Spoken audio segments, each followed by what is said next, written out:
Gold की कीमतों में आए उछाल की वजह से वित्त वर्ष 25-26 के दौरान गोल्ड लोन की ग्रोथ होम लोन की कई गुना ज़्यादा रही है।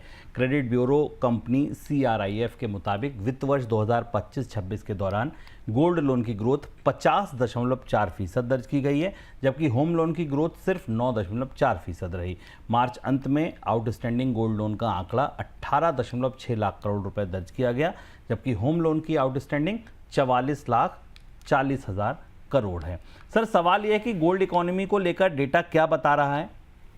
ये मेरे लिए आज की सबसे महत्वपूर्ण और सनसनीखेज खबर है। उसकी वजह यह है कि ये बताती है कि सरकार अपनी पॉलिसीज में गोल्ड को लेकर किस तरह से असमंजस में है।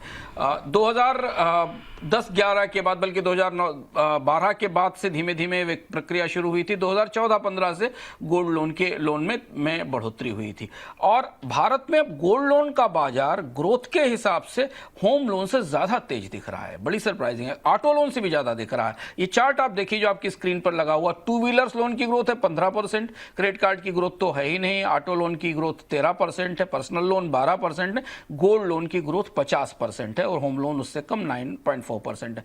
अब अगर आप लोन की प्रक्रिया में देखें तो बाकी सब में आप कोई एसेट ले रहे होते हैं और वो एसेट पहले आप ओन करते हैं और उसके बाद उस पर लोन लेते हैं, चाहे वो कार हो जिसकी जो डिप्रिशिएटिंग एसेट है या होम लोन है, घर है जो अप्रिशिएटिंग एसेट है। गोल्ड लोन ऐसा है जिसमें आप अपनी एसेट किसी बैंक को देकर उससे पैसा ले रहे हैं। और ऑर्गेनाइज्ड होम लोन का जो गोल्ड लोन का मार्केट AUM है वो 15 लाख करोड़ रुपए से ऊपर पहुंच गया है। NBFC के गोल्ड लोन के AUM में 30 से 35% की बढ़ोतरी हुई है। ये बेहद बड़ा शिफ्ट है भारतीय बाजार में।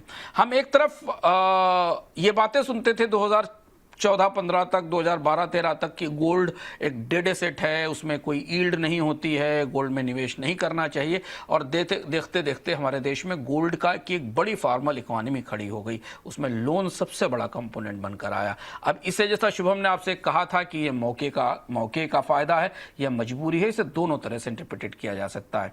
और अगर आप इस गोल्ड लोन बाजार को भारत में प्राइवेट गोल्ड होल्डिंग की रोशनी में देखें तब तो इसमें संभावनाओं की कोई सीमा नहीं दिखती। 27,000 टन के आसपास सोना माना जाता है भारत की प्राइवेट होल्डिंग्स में है।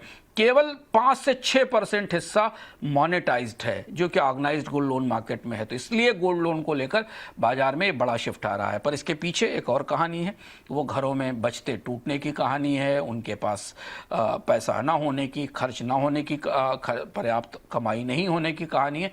वो भी इसका हिस्सा है और इसलिए गोल्ड में ये पैसा बराबर जा रहा है। बढ़ी हुई कीमतों ने $5,000 से ऊपर की कीमतों ने से प्रोत्साहित किया है।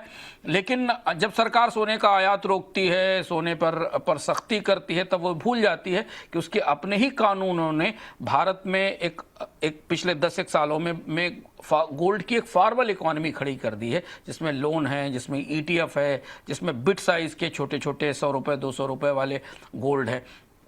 इस अर्थव्यवस्था को सपोर्ट सरकार के ही नियम, बैंकों के ही नियम कर रहे हैं। तो ये बड़ा मैसिव स्टॉक है गोल्ड लोन का। और AUM के हिसाब से अगर आप देखें तो इतने लाख करोड़ का सोना NBFCs के पास, बैंकों के पास पहुंचा है जो घरों में रखा था और अब ये मुख्य धारा की अर्थव्यवस्था में आया और इनके बदले उन्हें मोनेटाइज किया गया। ये भी एक किस्म का मोनेटाइजेशन ही है। एक सवाल सर और है कि गोल्ड लोन की इस ग्रोथ में क्या कोई रिस्क भी नजर आ रहा है आपको?